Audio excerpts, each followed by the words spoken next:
It was a warm July evening when I pulled up to my parents' house for summer break. After 3 years in college, these visits had settled into a predictable routine: Mom's overenthusiastic hugs, Dad's awkward pats on the back, and an interrogation about my studies that never quite masked their disinterest. "Mia, honey," Mom called from the porch, beaming. "Just in time for dinner. And guess who's coming over?" I didn't have to guess. It was always my older sister, Julia, and her husband, Eric. They made it a habit to drop by whenever I was home, as if they needed to remind everyone just how successful they were. Sure enough, 2 hours later, we were all gathered around the dining table. Mom had even pulled out her special occasion tablecloth, the one with the delicate lace trim that only made an appearance when Julia was visiting. "So," Julia said, setting down her fork with that theatrical flair she'd perfected over the years, "Eric and I have been thinking we should all go to Hawaii for Christmas." Mom literally clapped her hands like an excited schoolgirl. "Oh, that would be wonderful." Dad, who rarely showed much emotion, actually beamed with pride. "Fantastic idea, sweetheart." Then Julia turned to me, that familiar smirk playing on her lips. "Mia, do you think you can afford it? Or should Big Sister help you out?" I felt my cheeks burn but kept my voice steady. "I can manage my own expenses, thanks." "You sure?" she pressed, raising an eyebrow. "We're looking at about $3,000 per person for flights and hotels." I nearly choked on my water. $3,000. That was more than my entire savings, and I was barely making minimum wage at my part-time jobs. But I would rather eat instant noodles for 6 months than accept her charity. "I'll manage," I repeated firmly. Julia shrugged and turned back to our parents. "Anyway, the restaurant is doing amazing. We just hired a chef from Italy. Can you believe it? Authentic Italian cuisine, right here in our town." Mom gushed. "You're so entrepreneurial, darling." "Mia, you should take notes from your sister about business sense." "Yes, Mia," Julia chimed in. "Maybe you could even work for me someday." Sitting at that dinner table, watching my parents fawn over Julia's grand plans, I felt like I was 10 years old again. Nothing had changed: the same eager nods from Mom, the same proud smile on Dad's face, the same invisible feeling washing over me. Julia was still their golden child, just as she had always been. The 5 years between us might as well have been 50, for all the difference it made in how our parents treated us. They never said it outright, but their actions spoke volumes. She was the one they believed in, the one they knew would make something of herself. Remember when Julia won the school business competition in 10th grade? Dad would often reminisce. We knew right then she had that entrepreneurial spirit. The funny thing was, they weren't cruel about it. They never outright insulted me or belittled my achievements. They just forgot I was there sometimes, like I was a background character in the Julia show. Thank God for Grandpa Joe. He lived in that big old house with the wraparound porch and the creaky swing. He was the only one who seemed to have enough love for both of us. A successful businessman himself, he had promised early on to pay for both our college educations. When Julia left for college, I was 13. I thought maybe things would finally change, that I'd get my chance to shine. Boy, was I wrong. Julia just called. Mom would burst into my room, practically vibrating with excitement. "She's joined the debate team. We should drive up this weekend to see Julia," Dad would suggest at breakfast. "We can bring her some money for expenses." They spent hours on video calls with her, the laptop perched on the kitchen counter while they made dinner, her voice filling our house even in her absence. Meanwhile, I would slip out the back door and head to Grandpa's house. Those afternoons became my sanctuary. We had our own little routine, one that felt more like home than my actual home ever did. We'd settle onto his worn leather couch, a tub of mint chocolate chip ice cream between us, watching old movies on his ancient TV. "You know what's great about Casablanca, Mia?" he'd say, pausing the movie. "It's not about the obvious hero. It's about the quiet one, the one who does the right thing when nobody's watching." Other days, we'd order pepperoni pizza, and he'd tell me stories about his childhood while we played chess. He taught me how to fish too, taking me out to the lake behind his house. "The thing about fishing," he'd say as he helped me bait my hook, "is that the best ones aren't always making the biggest splash. Sometimes it's the quiet ones swimming deep that turn out to be the most special." I'd sit there in his little fishing boat, watching the sunlight sparkle on the water, and feel like maybe, just maybe, I didn't need to be the favorite to be loved. Grandpa had a way of making me feel seen without making a big production out of it. "Want to watch Roman Holiday again?" he'd ask after a long day. "I bought those chocolate cookies you like." Those moments weren't grand or flashy like Julia's achievements. They were quiet, simple, real. While my parents were driving across state lines to deliver spending money to Julia, I was learning how to play poker with Grandpa, using M&Ms as chips. 5 years passed in a blur of family dinners and Julia's achievements. She graduated college with honors, landed a job at a prestigious firm, and started dating Eric, whom my parents immediately declared perfect for her. Meanwhile, I was preparing for my own college journey. The day I left, Grandpa hugged me tighter than ever before. His embrace felt different, more urgent, more final. "I love you so much, Mia," he whispered. "Never forget that." I laughed it off. "Grandpa, you're acting like we'll never see each other again. I'll be home for Thanksgiving." He just smiled that gentle smile of his and patted my cheek. "Just remember what I said, kiddo." 2 months into my freshman year, Mom called. Her voice was shaking. Grandpa had passed away in his sleep. The world stopped spinning for a moment. I sat frozen on my dorm bed, phone pressed to my ear, unable to process the words. The funeral was held on a crisp autumn day. After the service, we gathered in Grandpa's attorney's office for the reading of the will. Julia sat primly in her designer black dress, looking every bit the picture of poise, while I fidgeted in the scratchy department store dress I'd bought last minute. "To my daughter, Elaine," the attorney read, "I leave the sum of $50,000. Mom nodded, squeezing Dad's hand. "To my granddaughter, Julia, I leave the sum of $300,000. Julia's face lit up. She turned to Eric, barely containing her excitement. "Baby, we can have our dream wedding and still have enough to start the restaurant." And then the attorney continued, "To my granddaughter, Mia, I leave my house on Maple Street, including all its contents and the surrounding property." The room went silent. Then Julia burst out laughing. "Oh my God. Mia got the old house. That's hilarious." Mom didn't scold her. Dad didn't step in. They just smiled as Julia planned her perfect wedding. And as I sat there, gripping the arms of my chair, I realized something. This wasn't just a house. It was the last thing Grandpa had ever given me, and no one was going to take it away. The laughter still rang in my ears long after we left the attorney's office. Julia barely made it to the car before she pulled out her phone, probably texting her friends about the hilarious joke that was my inheritance. Meanwhile, I sat in the back seat of my parents' SUV, staring out the window as we drove home. It wasn't that I expected anything grand. I never thought Grandpa would leave me stacks of cash or some secret fortune. But the house, his house, was the last thing I had of him. The last place I'd felt like I mattered. And the way Julia dismissed it, like it was some useless, dusty relic, made my stomach twist. Back home, Mom made coffee while Dad read the newspaper, acting like everything was fine. Like their younger daughter hadn't just been laughed at by their golden child. "So, Mia," Mom finally said, stirring her coffee, "what are you going to do with the house?" I swallowed hard, pretending not to notice Julia smirking over the rim of her mug. I was thinking of keeping it, maybe renting it out while I'm in school. Silence. Then, that look, the one Mom and Julia exchanged when they were about to bulldoze over me. "Oh, honey," Mom said, her tone dripping with "I know better than you. Why rent to strangers when Julia and Eric need a place to stay?" I blinked. "What?" Julia set down her cup, perfectly composed. "It makes sense, doesn't it? Eric and I need more space now that we're running the restaurant. And obviously, you're not going to charge rent to your own sister." I looked to Dad, hoping for backup. He didn't even glance up from his paper. "Of course not," Mom said, as if it were the most logical conclusion in the world. Family helps family. I wanted to scream.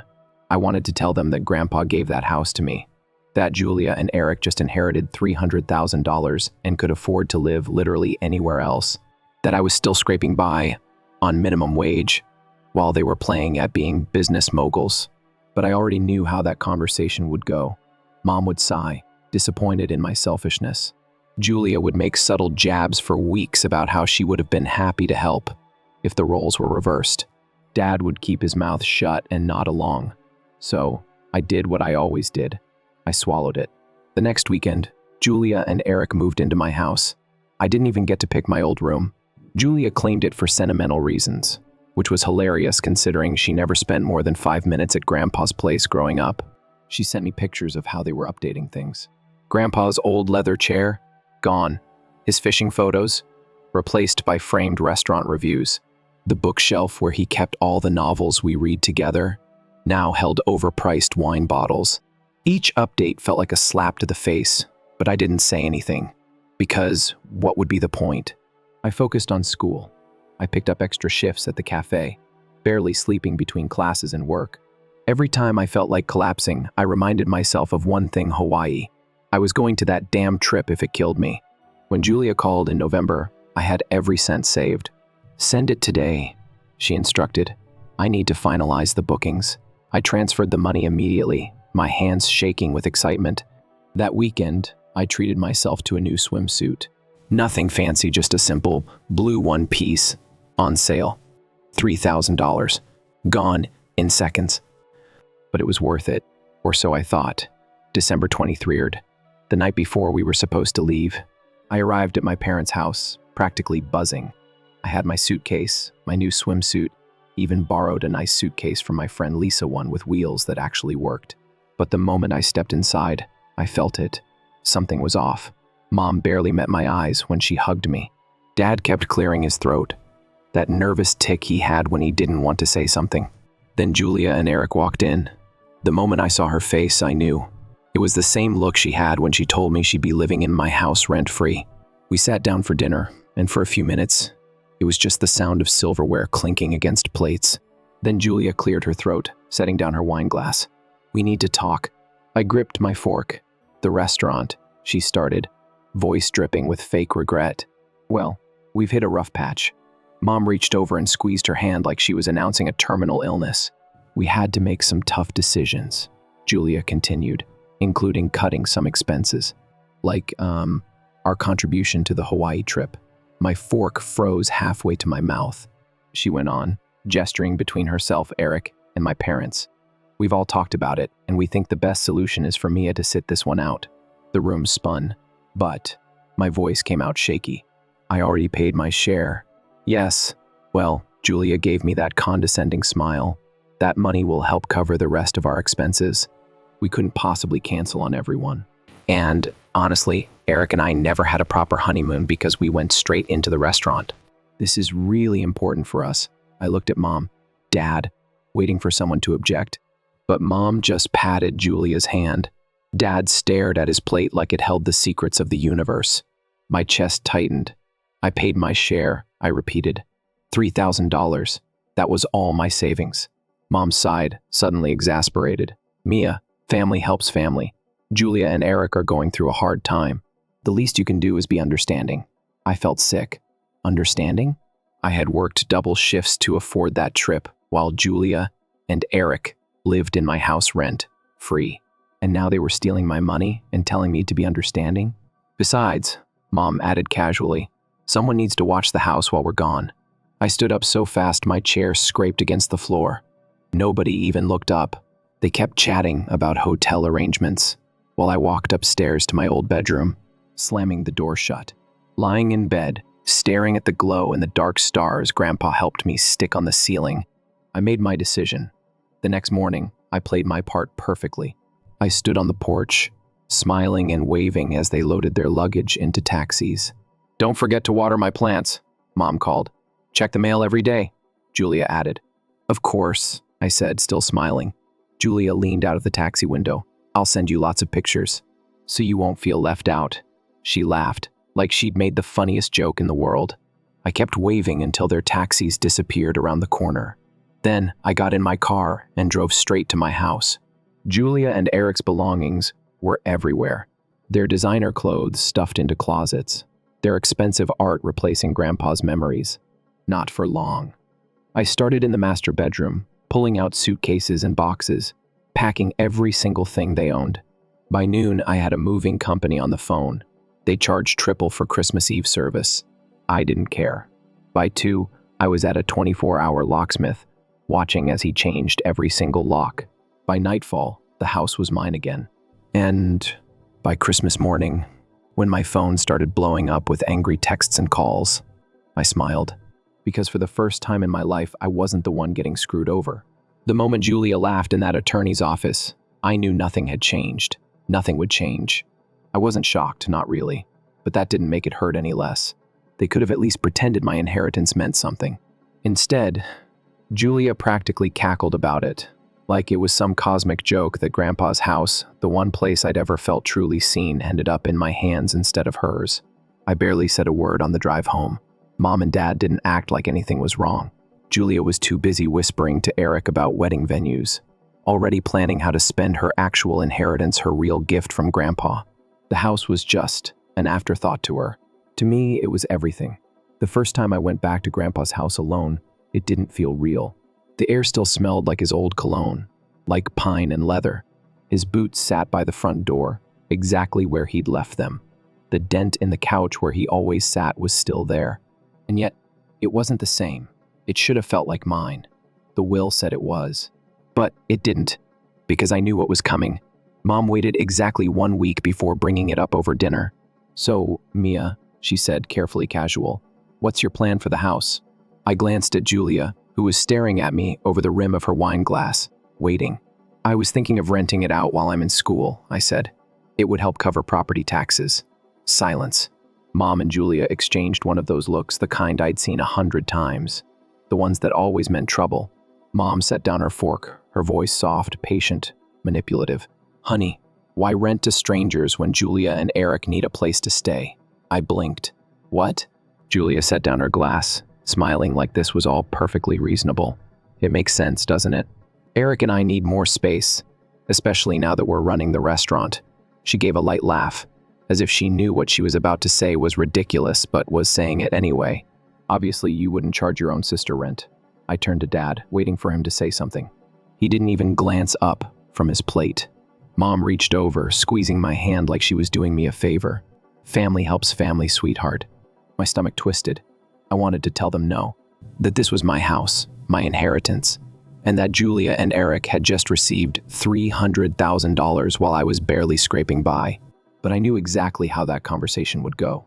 Mom would sigh and remind me that Julia is struggling. Dad would murmur something about keeping the peace. Julia would play the victim, making subtle jabs about how she would have helped me if the roles were reversed. So I did what I always did. I swallowed it. The next weekend, Julia and Eric moved into my house. They wasted no time making it their own. Julia sent me pictures of the updates. Grandpa's old leather chair, gone. His fishing photos, replaced by framed newspaper clippings of their restaurant's grand opening. The bookshelf he built, now stocked with overpriced wine bottles. They didn't even bother keeping his room intact, the one place that still felt like him. And me? I was stuck in my tiny dorm room, studying between shifts at the campus cafe while they lived rent-free in my inheritance. I told myself it was fine, that I just had to push through. I worked double shifts, barely sleeping, every dollar going into savings. Because no matter what, I was going to that Hawaii trip. When Julia called in November, I had the money ready. "Send it today," she said. "I need to finalize the bookings." I transferred $3,000 in seconds. It hurt, but it would be worth it. Or so I thought. December 23rd, the night before we were supposed to leave. I arrived at my parents' house with my suitcase and a brand new swimsuit. I'd splurged on nothing fancy, just a simple blue one-piece. Lisa had even let me borrow her nice suitcase, the kind with wheels that actually worked. I was ready, but the second I stepped inside, I felt it. Something was off. Mom barely met my eyes. Dad kept clearing his throat. Then Julia and Eric arrived. The moment she walked in, I knew. It was the same look she had when she told me she'd be living in my house. We sat down for dinner, and for a while, it was just the sound of forks against plates. Then Julia set down her wine glass and cleared her throat. "We need to talk." I gripped my fork. "The restaurant," she started, voice dripping with fake regret, "has hit a rough patch." Mom reached over and squeezed her hand, like this was some devastating tragedy. "We had to make some tough decisions," Julia continued, "including cutting some expenses. Like, our contribution to the Hawaii trip." My heart stopped. She went on, gesturing at everyone but me. "We've all discussed it, and we think the best solution is for Mia to sit this one out." The room spun. "But," my voice came out shaky, "I already paid my share." Julia smiled. That same condescending smile she always gave me when she won. "Yes, well," she said, lightly. That money will help cover the rest of our expenses. We couldn't possibly cancel on everyone. And honestly, Eric and I never had a proper honeymoon because we went straight into the restaurant. This trip is really important to us. I looked at Mom, Dad, waiting for someone to say something. Mom just patted Julia's hand. Dad studied his plate like it held the meaning of life. I clenched my fists. I paid my share, I repeated. $3,000. That was all my savings. Mom sighed, like I was being difficult. Mia, family helps family. Julia and Eric are going through a hard time. The least you can do is be understanding. I felt sick. Understanding? I had worked double shifts while Julia and Eric lived in my house for free, and now they were stealing my money and expecting me to understand. Besides, Mom added breezily, someone needs to watch the house while we're gone. I stood up so fast my chair scraped against the floor. Nobody even looked up. They kept chatting about hotel arrangements while I walked upstairs to my old bedroom and slammed the door shut. Lying in bed, staring at the glow in the dark stars, Grandpa helped me stick on the ceiling. I made a decision. They could have Hawaii. I was taking back what was mine. The next morning, I played my part perfectly. I stood on the porch, smiling and waving as they loaded their luggage into taxis.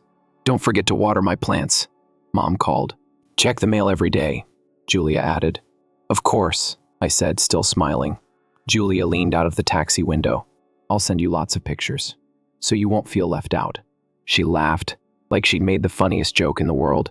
I kept waving until their taxis disappeared. Then, I got in my car and drove straight to my house. Julia and Eric's belongings were everywhere. Their designer clothes filled the closets. Their expensive art hung where Grandpa's memories used to be. Not for long. I started in the master bedroom, pulling out suitcases and boxes, packing everything they owned. By noon, I had a moving company on the phone. They charged triple for Christmas Eve service. I didn't care. By 2, I was at a 24-hour locksmith, watching as he changed every single lock. By nightfall, the house was mine again. And by Christmas morning, when my phone started blowing up with angry texts and calls, I smiled, because for the first time in my life, I won. I expected the angry messages. I welcomed them. By the time I woke up on Christmas morning, my phone was vibrating non-stop. "Mom, Mia, why are all of Julia's things in our living room?" "Dad, call me, now." "Julia, the locks aren't working." "Did you change them?"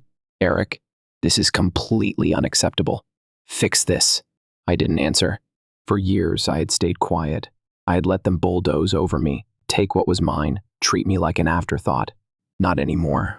I made myself a cup of coffee, curled up on Grandpa's old couch, the one Julia tried to throw out, and listened to the winter wind howl outside. By noon, my phone had 50 missed calls. By 2, it had over 100. Then finally, the calls stopped.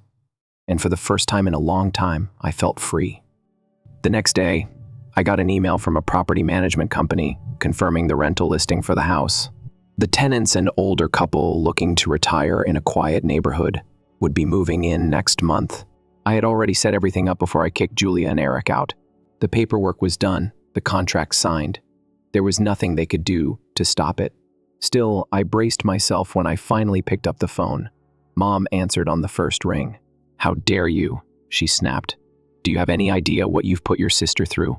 I leaned back against the couch, calm. "Is it like taking my money and going to Hawaii without me?" "Because that felt pretty bad too. That was different," she spluttered. "No," I cut her off. "You don't get to talk over me this time. You took my $3,000. You let Julia and Eric live in my house rent-free while I worked double shifts. You've always treated me like I was nothing compared to Julia." "That's not true," Dad started. I laughed bitterly. "Remember my high school graduation? You left early because Julia called about a job interview. My college acceptance letter? You barely glanced at it because Julia had just started dating Eric.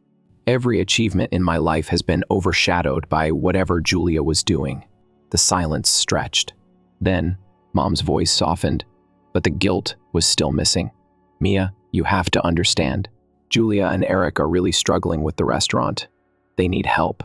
I clenched my jaw. "And I needed parents who cared about me as much as they cared about Julia." Another silence. Then, Mom tried again. "But where will they live?" I shrugged.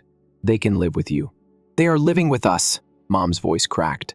They showed up at our doorstep on Christmas morning with suitcases. They had nowhere to go. Sounds like a you problem, I said flatly. Mom gasped. Mia, they just need time to regroup before their next business venture. I exhaled through my nose, tired. Well, they can regroup somewhere else. The house is rented out. It's not their safety net anymore. You can't do that, Dad said sharply. I already did. Mom tried one last time. Mia, we are family. I closed my eyes, gripping the phone tighter. You only say that when you want something from me. I hung up. The next few days were quiet. Too quiet. I should have known that meant something was coming. On New Year's Eve, I got a call from Lisa. Mia, I just saw Julia's latest Instagram post. You might want to look. I groaned, pulling up the app.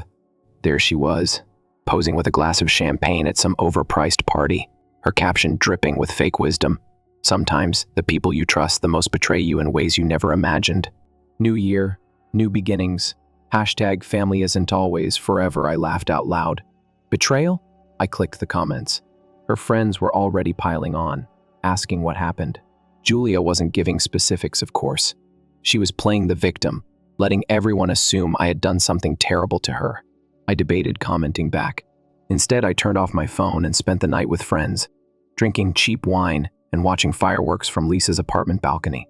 I didn't care what Julia said online. She could play the victim all she wanted. At the end of the day, I still had what mattered most: my house, my peace, and for the first time, my self-respect. I started my final semester of college with a newfound sense of purpose. Without Julia's drama weighing me down, I focused on myself. I took on an internship, saved money, and for the first time in years, actually felt good about where my life was going. Meanwhile, Julia and Eric were still living at my parents' house. I heard through the grapevine that the restaurant had officially gone under. The money was gone. They had nothing left. Mom tried calling a few times, but I let it go to voicemail. She wasn't calling because she missed me. She was calling because she needed something. I wasn't playing that game anymore. One night, Lisa and I were sitting on my couch, eating pizza and watching a movie, when she turned to me. Do you think you'll ever talk to them again? I took a sip of my drink, considering. Maybe. Lisa raised an eyebrow. Really? I shrugged. Not anytime soon. Because the thing was, I did wonder. Would Mom ever understand why I did what I did? Would Dad ever stand up for me the way he always did for Julia? Would Julia ever see me as an equal instead of a convenience? I didn't know.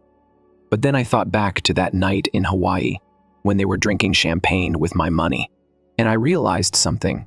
I didn't need their understanding. I didn't need their love or their approval. What I needed, what I finally had, was freedom. And that was worth more than anything they had ever given me. The thing about cutting off family is that it's never as clean as you hope. For a while, things were quiet. No texts, no calls, just blissful, uninterrupted silence. Then, one morning, I woke up to a voicemail from Dad. Mia, I know things have been rough between us, but I really think you should talk to your mother. She's been upset. Just think about it. I deleted it without calling back. He hadn't reached out for me. He wasn't checking in because he missed his daughter. He was doing damage control for Mom, because in her world, she was the victim now, the grieving mother who didn't understand why her selfish daughter had abandoned the family. I could already picture it, Mom, wringing her hands at book club, sighing about how I just won't let this go and pour. Julia had been through so much already. No mention of what they did. No mention of the $3,000 they stole. No mention of how they let Julia and Eric live in my house while I worked double shifts to survive. I wasn't playing that game anymore. A few weeks later, I got a text from an old neighbor. Hey, thought you should know. Your parents put their house on the market. I read it twice. Then I pulled up the listing. Sure enough, there it was.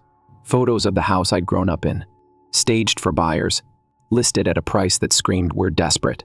I checked Julia's Instagram, because of course she would make some kind of dramatic announcement. And there it was. A long, rambling post about major life transitions and how challenges teach us resilience. Translation: they were broke. I stared at the screen, stunned. Not because I felt bad Julia and Eric had dug their own graves, but because I knew what was coming next. 3 days later, my phone rang. I didn't recognize the number, but I answered anyway. Hello? Mia. Mom's voice, tight, like she'd been crying. I waited. We're selling the house. I said nothing. She sighed, frustrated already. This is serious. We have nowhere to go. Your father and I. We were thinking we could move into Grandpa's house. Just for a little while. There it was. I closed my eyes, inhaling slowly. Julia and Eric will need somewhere too, she added, like it was an afterthought. I let out a short laugh. You're joking, right? Mia, we're homeless. I opened my mouth, then closed it. Homeless? They had drained their savings, poured everything into Julia's doomed restaurant, let her and Eric live rent-free for years. But now that they had to face the consequences, they suddenly deserved my help. I have tenants, I said, my voice steady. They can leave, Mom said quickly. It's our family home, Mia. No, I corrected. It's my house. Mia, where was this energy when I was working nonstop just to afford groceries? Where was this concern when I had to take out loans because you couldn't be bothered to help me with school? Where was this family loyalty when you stole my Hawaii money? Silence.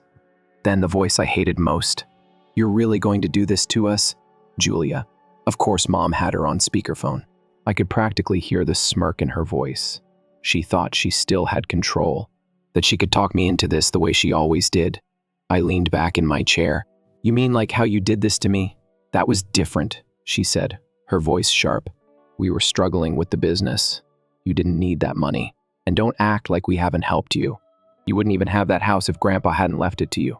The sheer audacity of that statement nearly made me drop my phone. I gritted my teeth. And you wouldn't have had $300,000 if Grandpa hadn't left it to you. But that's gone, isn't it? Silence. I pressed on. You chose to waste your money. You chose to live rent-free instead of saving. You chose to screw me over because you thought I'd never stand up for myself. And now that you're suffering for it, you think I'm the bad guy? More silence. Then Julia scoffed. I should have gotten that house in the first place. Grandpa only left it to you out of pity. That was it. That was the moment I knew there was no fixing this. I had spent my entire life waiting for Julia to see me as an equal, for my parents to love me the way they loved her. But that was never going to happen. I had wasted enough time. You know what? I said, my voice cold. If Grandpa had left the house to you, you would have sold it already. You wouldn't have kept it. You wouldn't have cherished it. You wouldn't have honored his memory. You would have taken the money and run. Julia sucked in a sharp breath. I didn't give her the chance to respond. I have tenants, I repeated, and I will not evict them so you and your husband can keep playing victim. Mom tried again. Mia, please. I am done taking care of you, I said. Figure it out. And then, for the first time in my life, I hung up on them. I expected more calls, more texts. Instead, there was nothing. Total silence. A few weeks later, I heard through the family grapevine that my parents had moved in with one of Mom's cousins, 3 states away. Julia and Eric followed shortly after. They were gone. And for the first time in my life, I wasn't sad about it. I was free. I spent my last semester of college focused, determined, at peace. The house was safe. My savings were growing. And for once, I wasn't being dragged into family drama. One night, Lisa and I were sitting on my couch, watching a movie, when she nudged me. You ever think about talking to them again? I took a sip of my drink, considering. Maybe. Lisa raised an eyebrow. Really? I shrugged. Not anytime soon. Because the thing was, I did wonder, would Mom ever understand why I did what I did? Would Dad ever regret never standing up for me? Would Julia ever realize that the world didn't owe her anything? I didn't know. And for the first time, I didn't need to know. Because I had finally learned the one thing they never wanted me to figure out. I was better off without them. And that was the happiest ending I could have asked for. I used to wonder if I'd ever be free of them, even after I cut them off, even after they lost the house and moved away. Part of me kept waiting for something, an apology, an excuse, some last attempt to pull me back in. But days passed, then weeks, then months, and nothing happened. No desperate messages, no surprise visits, no forced family interventions. For the first time in my life, my phone wasn't a source of stress. I didn't have to brace myself before opening a text. I didn't have to swallow my feelings just to keep the peace. I was done waiting for them to change, because they wouldn't, and I didn't need them to. With Julia gone, with my parents out of my life, I finally had space to focus on me. School, work, planning for the future things I never had the luxury of prioritizing because I was too busy being the family's afterthought. I finished my last semester of college with straight A's, landed a decent job right after graduation. I wasn't rolling in money, but I could breathe no more juggling 2 jobs just to survive. The house was rented out, and the extra income gave me a cushion I had never had before. For the first time, I had options. The weight of them was gone. It took almost a full year before I saw Julia's name on my phone again. Not a call, not a text, an email. Subject, can we talk? I stared at it for a long time, my cursor hovering over the message. Part of me was curious. What did she want? Did she expect me to pretend nothing had happened? Had she finally run out of people to take advantage of? I clicked it open. Mia, I know we haven't spoken in a long time. I think about you a lot. I miss my sister. I rolled my eyes. Things haven't been easy. Mom and Dad are struggling.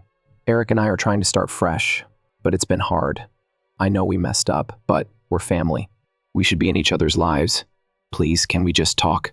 I sat back, tapping my fingers against my desk. It wasn't an apology. Not really.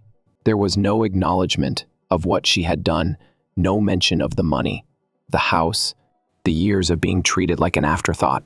Just a vague "we messed up" and a request to come back into my life. Like I owed her that. Like she was the one who had lost something. I didn't respond. I didn't even think about it for long. I just closed my laptop and moved on with my day. People always say that family is everything. That blood is thicker than water. That no matter what, you should always forgive. But here's the thing. I did forgive them. I forgave them the moment I realized I didn't need them anymore.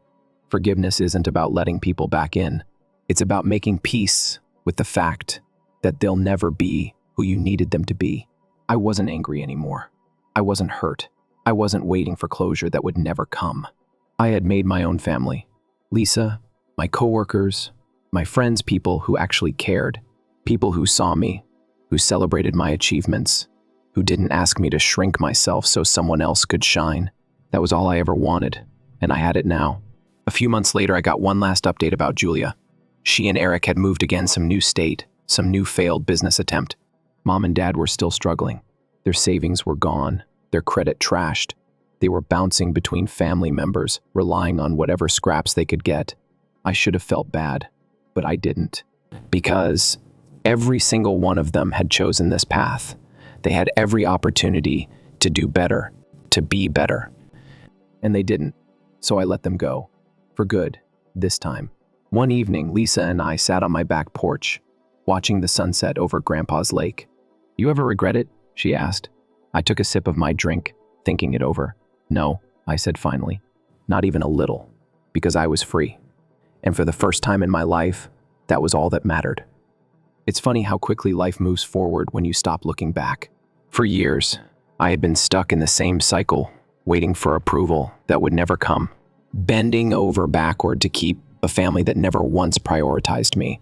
And then, one day, I just stopped and nothing terrible happened. The world didn't end. I didn't crumble under the weight of guilt.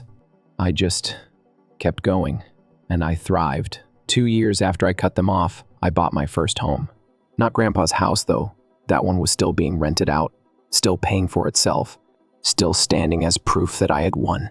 This was something new, something mine.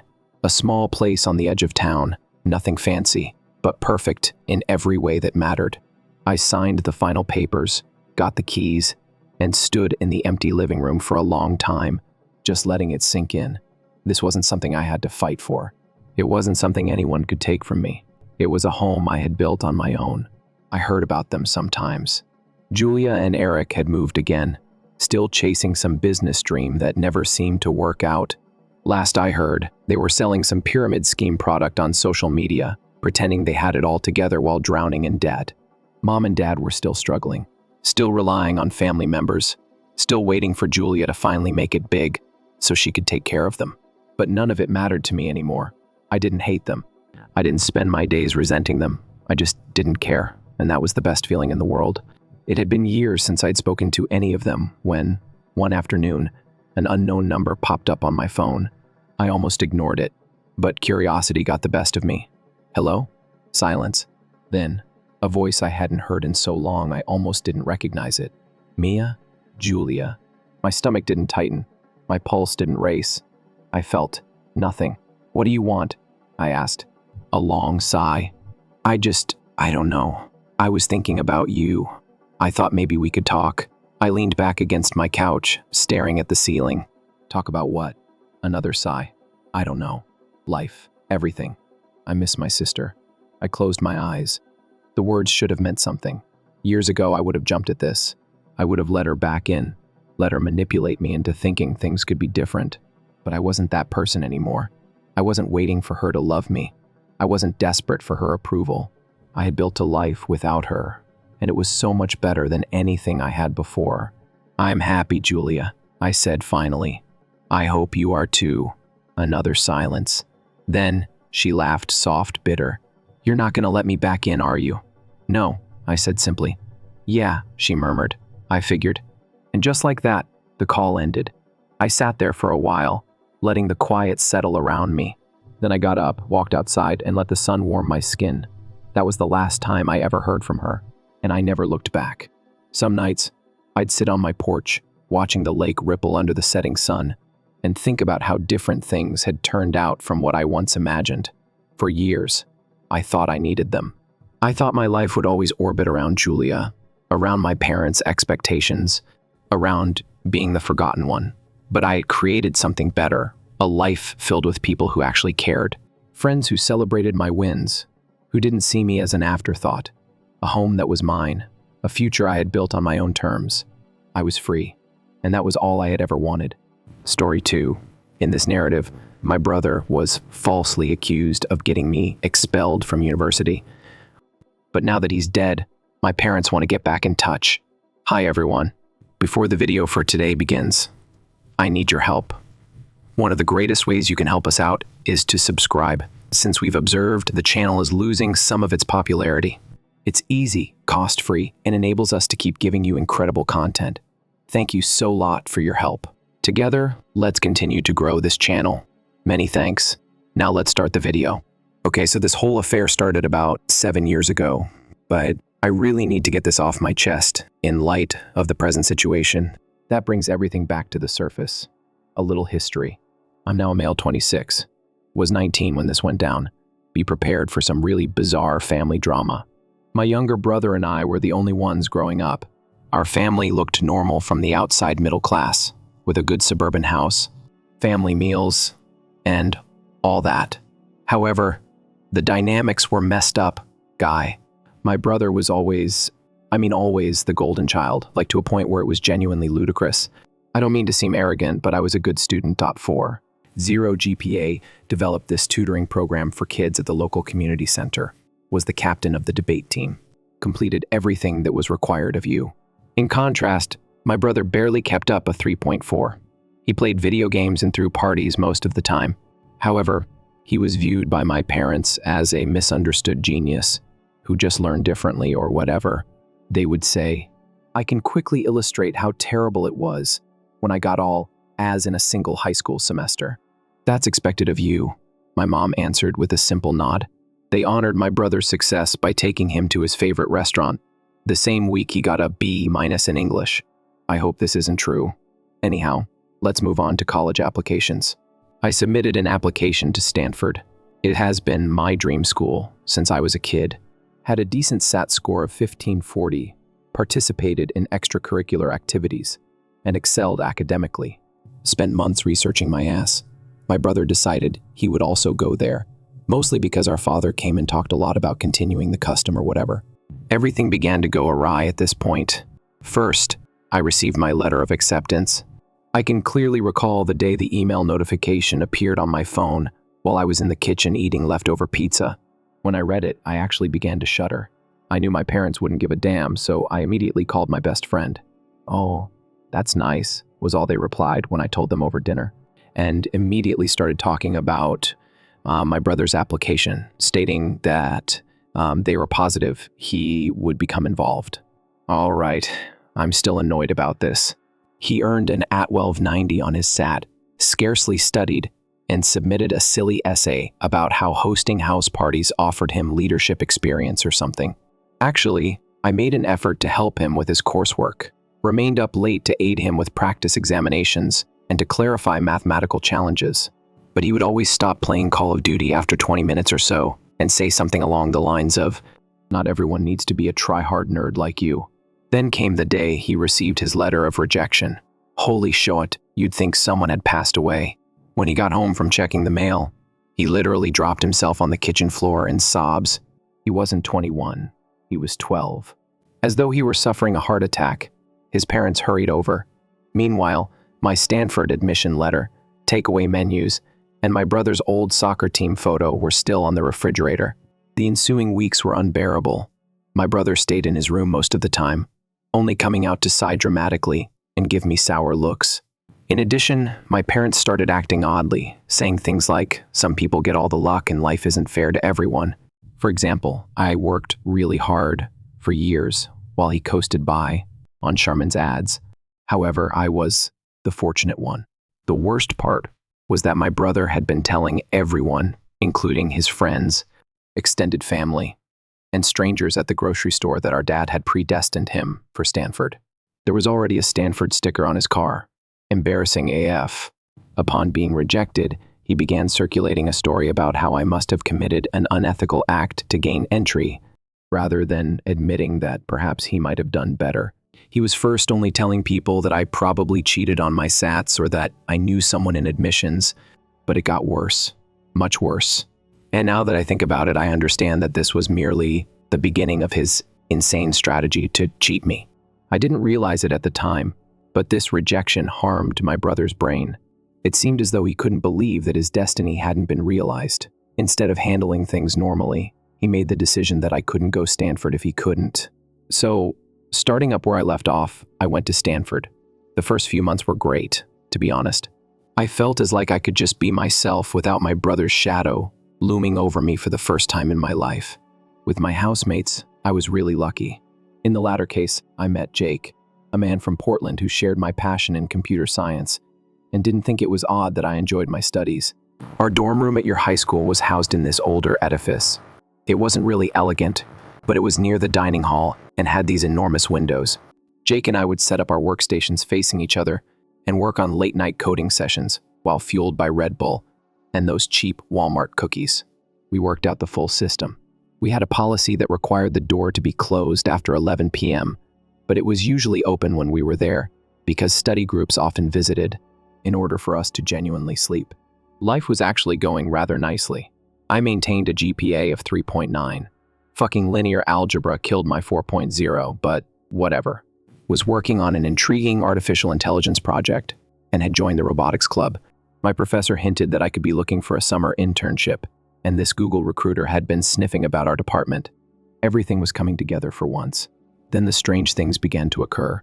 At first, it was small things, like when I sat down at a seat in the dining hall. Someone would go to another table, and I would notice that they were speaking and staring at me. I thought maybe my BO was terrible or something. However, he had never even spoken to this kid from my math class before. He comes up to me after class and asks if I can put him in touch. "Hook you up with what?" I asked. "The homework solutions." He gave me this weird look and then just left. After the hall meeting, my Ross Sarah pulled me aside approximately a week later. She admitted that there were some concerns about what I was doing, despite her best efforts to appear unconcerned. Before she questioned me directly whether I was selling Adderall to other students, I had no idea what she was talking about. I assumed she was kidding, so I actually laughed. I'm not a drug dealer, much less someone who takes Tylenol for headaches. The screen grab was then shown to me. On Instagram, someone posing as me had been DMing random Stanford students with offers to sell them study aids. The words were written in this peculiar way that kind of sounded like me. Used several of my exact phrases, yet they weren't mine at all. During fake chats, I even reportedly admitted to stealing my brother's study idea to get approval. I recognized my brother at once. He had been keeping up with me on social media. After he studied my writing and then staged these intricate, fictitious chats, I subsequently learned this from his ex. This guy had previously asked me whether Python was like snakes and all that, but it grew worse, so the research project suggestion was really rich. Much worse. Jake and I would often visit the 24-hour library to study. However, I experienced the worst migraine of my life on this particular night during midterm week. As if spots were about to throw up everything, Jake essentially told me to rest in bed and recover, stated that he would subsequently make his notes available to me. I pulled myself to my 8 a.m. meeting, the morning after class, because I am a fool for scheduling an 8 a.m. class, and campus police officers are waiting outside my door. It turned out that I was selling drugs out of my dorm room, according to an anonymous complaint. Under my bed, where I kept my extra textbooks, they discovered a shoebox filled with marijuana and unlabeled pills. This is the problem. My brother, Jake, and I were the only 3 people who were aware of that location. He would help me move in and complained that my dorm was much nicer than his dorm at the community college. He made it to the end. He made a joke about hiding presents from our mother there when she arrived, so I remember specifically telling him where I kept my spare books. I was stressed out trying to explain that the tablets weren't mine, but then 3 of my classmates came forward and admitted that they had bought me Adderall. I later found out that my brother had paid them with all of his funds from his work at the subway. Imagine being that petty. For example, to cheat on your brother, you spend the whole summer working at Sandwich. The portion that's truly broken. The day the police showed up, my parents had already decided to take a car to the university. When the cops showed up, I was attempting to explain everything to them, rather than asking questions, shielding me, or doing anything else a responsible parent would do. As he stood there texting someone, my dad had this odd little smirk on his face. Later, when I checked our phone bill, I saw that he had been messaging my brother the whole time. Looking back, I see how well thought out everything was. My brother was able to anticipate when I would be most vulnerable during the midterms, knew the position in my room, and had spent months making up this tale about a heroin dealer. He even orchestrated everything to make me appear ridiculous in front of our parents. Meetings with the dean, the disciplinary board, and campus police dominated the following several weeks. Jake tried to keep me safe.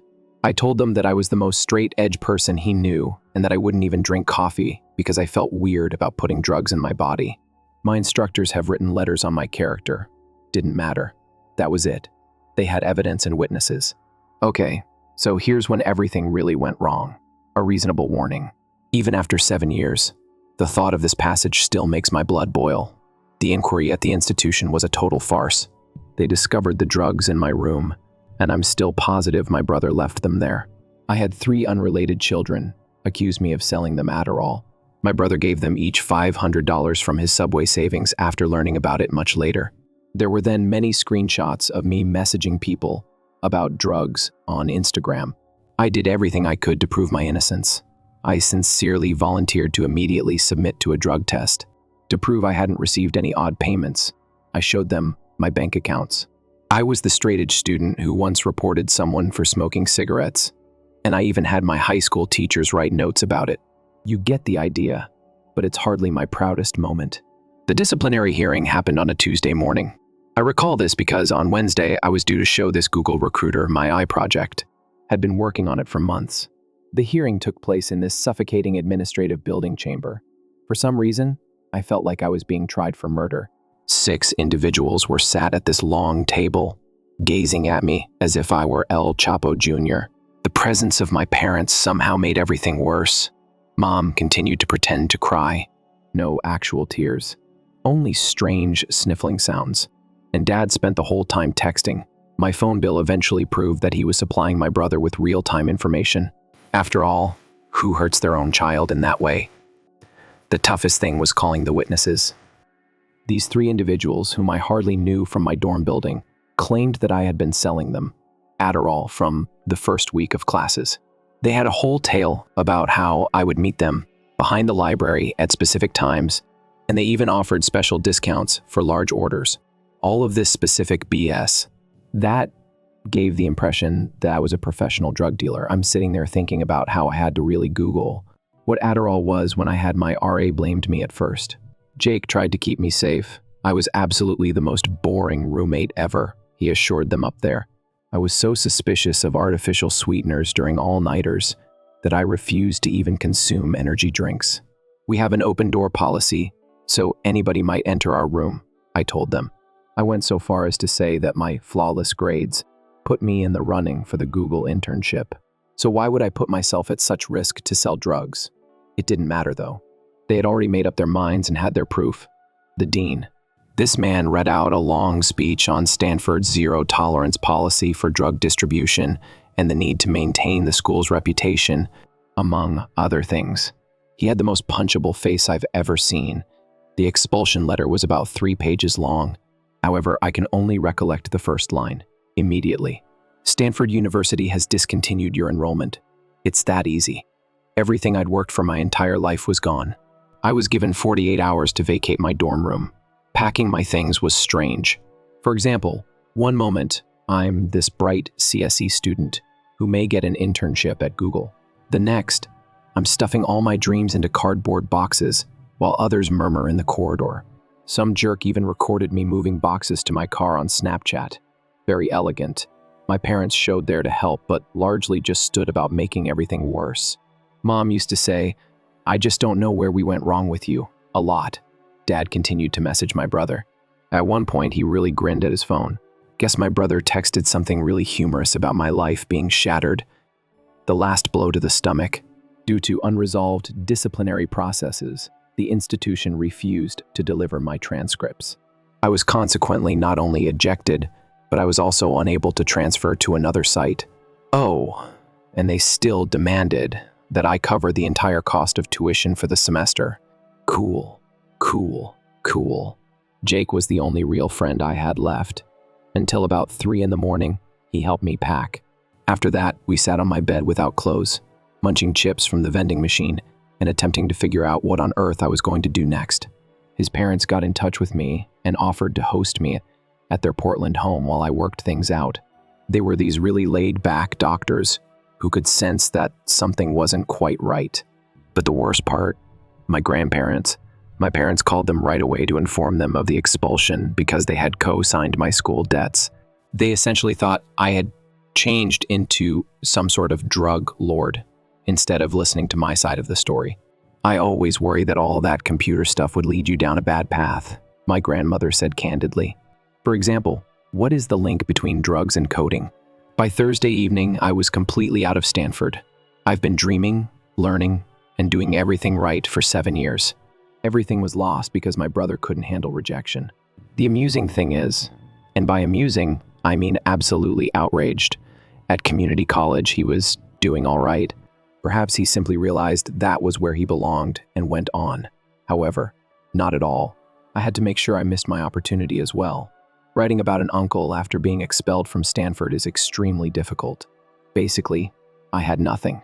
Lack of a degree, financial resources, housing, and a family who thought I was Walter White Jr. or something. Jake and his parents are a blessing. They let me crash in their basement in Portland as I sought to figure my life out. Their basement wasn't anything special, just this semi-finished place with those strange little windows near the top and a sofa that probably came from someone's college room. But honestly, considering all that occurred, it seemed like a 5-star hotel. Every morning, Jake's mother would put breakfast outside my door. Usually just cereal and coffee, but still, it meant a lot. And his dad helped me hunt for employment online.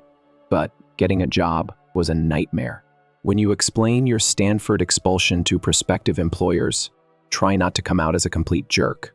Eventually, I got a job at Walmart, starting at 6 in the morning, up to 2:00 p.m. shifts, earning $11.50 per hour. To stock shelves barely enough to cover my car's petrol. I purchased this used 2008 Civic on Craigslist for $2,000. One work wasn't enough, even though I had saved up all of my money from my summer employment. I began working afternoon shifts and using DoorDash to deliver items before 8 p.m. to 2 a.m. at the Penalty Box, dubious sports bar. The owner paid in cash and didn't ask questions about my background, which was nice, but the place was definitely a front for something illegal. For instance, why is having 3 safes in the back office of a sports bar necessary? My flat was basically simply a converted pantry in this decrepit house I shared with 4 other guys. And when I say pantry, I mean it literally used to contain canned items. Because it was so little, I was forced to decide between a desk that wouldn't fit or a twin mattress. Both went with the mattress and used my laptop while I was in bed. One of my housemates, Miguel, was certainly a true drug dealer. Isn't that ironic? Sometimes he would share his mom's homemade tamales with me when I couldn't afford groceries. In actuality, he was among the friendliest men there. It wasn't even the tiny space or the awful jobs that were the worst. I had the sensation that my entire future had disappeared. I'd scroll through LinkedIn and see my old Stanford classmates posting about their internships at Google and Facebook, while I was trying to figure out if I could afford both ramen and toilet paper that week. Jake would call to check on me. But after a while, I began ignoring his calls, since it was too painful to hear how well school was going. My parents also made a few attempts to contact, but they were only able to inform me of my disappointment and the fact that my brother was doing well in community college. Like, whoa. His falsehoods have made me feel like I'm living in a closet, but excellent for him for being able to pass basic English. They even had the guts to question whether I was clean, yet I blocked their numbers after that. Coding was the only thing that kept me sane. In between shifts, I would go to Dots, a 24-hour cafe with free Wi-Fi, get their cheapest coffee, $1.50, and work on intermittent programming jobs for hours.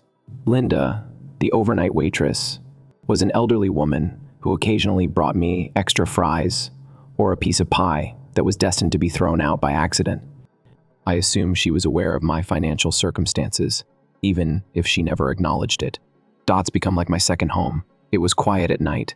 No one bothered me because I could pretend that I was still a real ex-student instead of a college dropout with 3 unsatisfying jobs.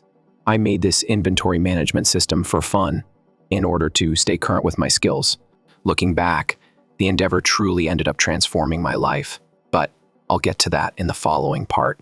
Some nights were really black though, like sitting in your car bawling after a 12-hour workday.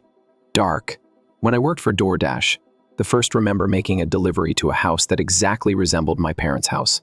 The father who opened the door even resembled my father in several ways. I think I frightened them to death when I went completely crazy in their driveway. Rock bottom was probably about month 4 of this lifestyle. I fell ill, like terribly sick with some form of sickness, but couldn't afford to miss work. I ended up fainting while working at Walmart. I was really driven to urgent care by the manager himself. Dave deserves special recognition. You really were. According to the doctor, I was terribly dehydrated and had a temperature of 103 degrees. Since I needed the money for rent, I continued to work at my bar job at night. The ridiculous part is that my brother was having a great time during all of this. Through mutual acquaintances, I learned that he would inform others that I was away receiving therapy or resolving certain issues. He even took over my old room at our parents' house and sold most of the things I had left behind. Apparently, purchase a PlayStation 5 with the funds. To keep myself from going crazy, I was building an inventory management system at Dot's Diner. Remember that? That ended up being my ticket out of the bottom, but allow me to step back. At around 1 in the morning, I'm seated at my typical booth. I'm on my third $1.50 cup of coffee when this dude in a suit enters. Unusual for Dots, indeed. Usually, it was just truckers and other sleep-deprived folks like myself at our flat. He sits down at the counter and starts talking to Linda, the wonderful waitress who kept giving me free food by accident. While I'm half coding, I hear him griping about how his real estate officer software is completely worthless. They were suffering numerous reservations for viewings, misplaced listings, and other upheaval. In fact, Linda, who had witnessed me coding there for months, says, "You ought to speak with my friend over there. He's some kind of computer genius." I admit that I was not a computer whiz. Free Wi-Fi and insomnia for a Stanford dropout. However, Mark approaches and asks what I'm working on. I show him the system I created for fun, for the inventory. Honestly, simply to keep track of what food was chucking out. My goal was to assist Linda in cutting back on waste. With much excitement, he asks me whether I could create a real estate equivalent. The next thing I know, I'm being hired as a freelancer by his company. They initially only paid $20 per hour, roughly twice as much as Walmart, for system maintenance. In addition, I could work on it in between jobs. Mark started giving me new tasks to complete, including updating their website or creating a more effective monitoring system for real estate listings. After about 6 months, I had automated about half of their office processes. Mark offered me a full-time job as their IT specialist since they were saving so much time and money. The pay of $45,000 was not very outstanding, but it did come with a real desk in an actual office and health insurance. The pantry bedroom is gone. Things start to become intriguing at this point. I began to understand how everything operated after spending my entire day in the real estate industry. I'd overhear the agents talking about transactions, observe how they treated customers, all that stuff. One day, an agent phoned in unwell when she was scheduled to show a house. Mark was stressing up because it was some big shot customer. Since I was familiar with the property specifics from the system I had built, I offered to take care of it. Total fake it till you make it moment. I watched about 5 YouTube videos about showing houses on the way there. However, it managed to work somehow. The clients actually liked that. I could teach them about the house's electrical system and show out probable upgrade choices. In the end, they bought the property. The following day, Mark called me into his office, and I thought I may lose my job for going too far. He offered to sponsor my real estate license instead, stated that my IT background had given me a unique perspective. I could communicate in their language with all of these Silicon Valley individuals who were migrating to Portland. The licensing study was challenging. I was still working full-time and going to school at night, as opposed to living in a pantry and doing 3 jobs. Piece of cake. Got my license in 4 months. Started out as a less seasoned agent. I thought I was hot shit after making precisely 2 sales in my first month. But suddenly things clicked. I started to recognize that I could mix my knowledge in technology and real estate in a manner that no one else was. I built a website that monitored market patterns and could estimate which locations were primed to thrive, based on things like new tech company headquarters and coffee shop openings. Began with the goal of helping workers relocate to Portland. In my first year as a full agent, I made $82,000. Nothing spectacular, but not awful. $145,000 in the second year. Year 3, $285,000. Turns out all those hours sobbing in my car while doing DoorDash really taught me something about hustling. The real win for me was landing this huge customer who was helping a big company move their whole engineering team from San Francisco to Portland. We're talking about more than 50 expensive homes. Commission on that sale alone was more than 4 years of my former pay combined. I am currently the youngest senior manager in the history of the organization. Sales during the past quarter alone were $1.8 million. I acquired my own home in this gorgeous region where all of my neighbors are attorneys and physicians. Even got a faux German Shepherd. I am still a massive nerd. Yeah, when I say pseudo speak the crazy part, you should hear him growl. With a Stanford CSS degree, I probably wouldn't have made as much money as I do now. I periodically see my former classmates stuck in code jobs when I check LinkedIn. Even though I work 30-hour weeks and make a fortune, they hate me. Oh, and remember Linda from Dots. I occasionally still go there for coffee, but now I leave $100. Last year, tips helped pay the cost of her daughter's wedding gown. She still makes an effort to give me freebies though. Heh. This is where the tale picks up in the present. To be honest, I'm still getting acclimated to everything. I was playing Soto and grilling some steaks in my backyard last Sunday. It remains the best dog ever. Even if my girlfriend says teaching him how to respond to Linux commands is excessive geek behavior. This Portland afternoon is wonderful. Not too hot, but sunny. I'm listening to music, just lounging with my dog. Then, in front of the house, Pseudo starts barking frantically. Now, he usually gets along well with neighbors and delivery personnel. I knew then that something was wrong. When I check, I see that this black Mercedes is parked in my driveway. For a moment, I think it might be a client. The door is open, but I get a lot of tech-specific types these days. It's my parents, yes. I haven't seen them for 7 years, right? It looks like mom is in her 20s. Additionally, dad looks like a bargain store because of his odd beard attempt. Walter White. Like they've seen a ghost. They're just standing there and looking at me. What my mother said first. Your house is bigger than we expected. No. Hello? No. We missed you. I'm not even sorry for ruining your life by falling for your brother's crap. Not at all. Only insults to my house that are passive-aggressive. Classic mom. But after that, I really paid attention to how they looked. They appeared to be broken. Mom's wearing no makeup, which never happens. Dad's hands are shaking as well. That's when I knew something was seriously wrong. They informed me that my brother hit a tree with his automobile. 3 weeks ago, I left a club in Vegas, died when struck. He had apparently been employed as a social media consultant, which suggests that he was one of those guys who promote clubs and are paid to bring attractive women to events. To be honest, his personality suits. Things start to get really messed up at this point. They were there for more than just telling me my brother's story. They came to apologize. It turns out that my mom ran into my old roommate Jake, a code guru at Google Now, at a tech conference in Seattle last month. He essentially told them everything, even though he was unaware that my brother had passed away. Showed them every piece of evidence he had previously kept. Screenshots of my brother's fake Instagram accounts, documents detailing the money. He paid those children to lie, and even security camera footage from our hostel showing a man who looked quite similar to my brother visiting our room the day before the drugs were found. My parents claim that Jake has been collecting these things for years in the hopes that they will eventually help clear my name. And honestly, I'm still not sure I believe this. My brother persuaded them that I was a crafty genius who had stolen his research project to get into Stanford. Remember how he almost failed science in high school? Indeed. He apparently told them that he had been working on some groundbreaking AI research in secret and that I had somehow broken into and taken his computer. They claim not to have known about the drug deal, claim that because my brother provided them with proof, they genuinely believed I was dealing. Probably the same fake screenshots that he distributed around campus.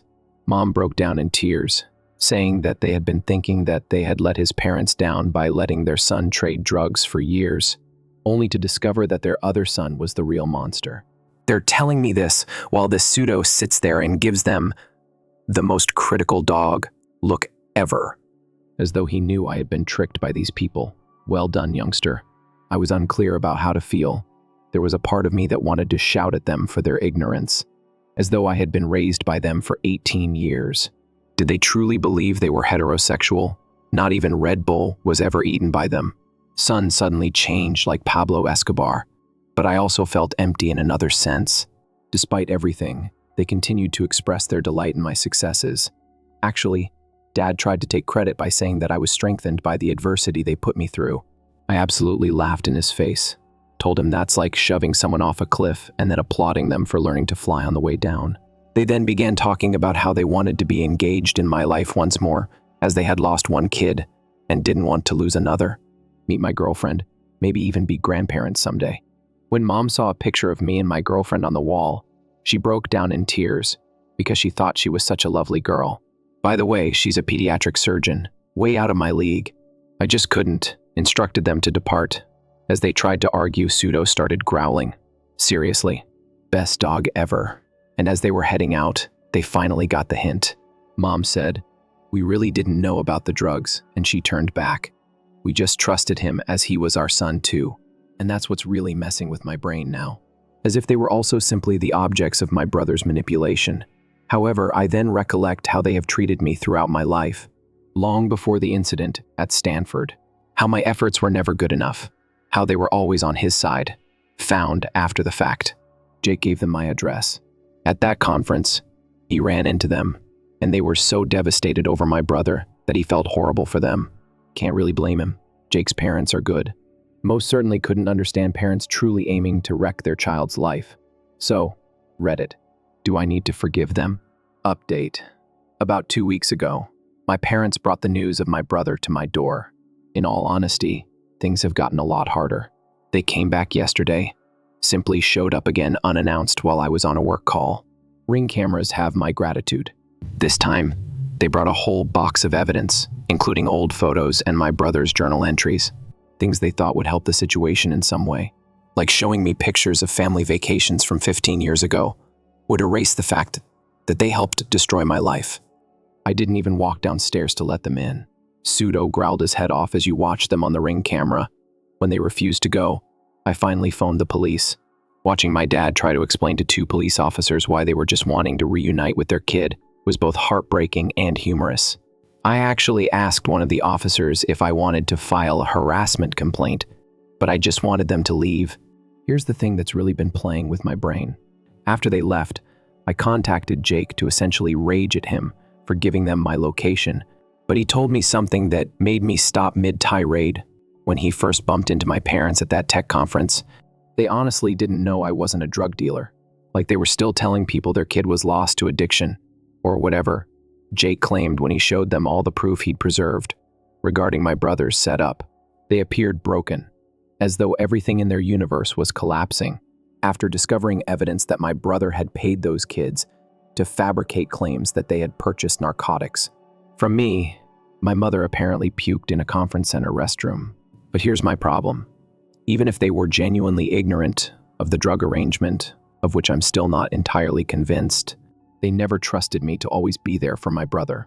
3 people haven't attempted to contact me in 7 years because their cherished child passed away. My therapist. Yeah, I got one. It turns out that there are problems when your entire family betrays you. Says I need to separate 2 things: for supplying them, for accepting the drug charges, and for being indifferent parents in general. She might be right. All the times they selected my brother over me have been on my thoughts. Long before Stanford, he ruined my 6th grade science fair project, and they stated I shouldn't have provoked his envy by using my college earnings to support his 3rd business attempt. My brother had a hangover and required them every time they celebrated his C+ grades while ignoring my straight A's, so they skipped my high school graduation, which was a drop shipping scam. The more I think about it, the more I believe the Stanford experience wasn't the foundation of our troubles. It was merely the last sign of their poisonous partiality. I called my grandparents yesterday. First time in years, they apologized for believing the drug crap, saying they should have known better. They did, however, drop another bomb. It turns out that for years, my brother had been lying to our entire extended family, accusing me of threatening him and attempting to ruin his life. He even provided them with fictitious texts as evidence. Guy's manipulation was a long-term strategy. My girlfriend feels I should at least hear my parents out. Says everyone deserves a second chance. But it was easy for her to say. Her parents genuinely love her and paid for her medical school education. Jake concurs with her. However, Jake's parents aren't insane, so he also believes in humanity and crap. But you know what, for me, was the difference? I discovered that it was only after they discovered my brother's journal that they began searching for me. He wrote this whole confession about everything he did to me, most likely when he was intoxicated, feeling bad, or whatever. They either didn't search for me because they missed me, or because they learned the truth on their own. They only came looking because their golden child, who had passed away, told them to. So I've made my decision. I'm filing for a restraining order tomorrow. I already talked to a lawyer about it. 7 years of no communication, then regularly showing up at my house without warning, should be enough for at least a temporary order. I'm aware that some people may perceive me as being unforgiving, but here's the thing. I've been creating a life without them for the past 7 years. Got an amazing career, fantastic girlfriend, best dog ever. While I'm typing this, Pseudo just brought me his ball, haha. Solid pals. Why would I want to throw poisonous individuals back into that mix simply because they suddenly understand they backed the wrong son? Indeed, it's possible that they were unaware of the drugs. They may have been duped by my brother as well, but they were bad parents before that. And just because their favorite child lied doesn't mean that they are now excellent parents. The last update. Well, this seems like a nice spot to finish this adventure. I appreciate all of your help, Reddit. I found that writing everything out really helped me digest a lot of things. Special shout out to Linda at Dot's Diner for all those expired pies. Miguel with his fantastic food truck. Still the greatest tacos in Portland. Thank you to Jake for being the greatest buddy anybody could have. My partner for taking care of my Linux command train puppy and my trauma. My therapist will receive her entire yearly salary from tomorrow's session alone. And also, the goodest boy who knows evil parents when he smells them. Edit. This totally exploded up my email, holy sharte. For those who are curious, yes, I'm actually doing fantastic today, making more money than I ever would have with that Stanford degree. I am at last free from family drama and living my best life. Edit to stop texting me. I'm requesting real estate guidance, haha, but if you're a tech worker going to Portland, my DMs are open. Third edit. Indeed, bogus instructions are effective. Current list includes pseudo-sit, pseudo-stay, pseudo-kill, growl, pseudo-fetch, and pseudo-update rolls over. I regret nothing.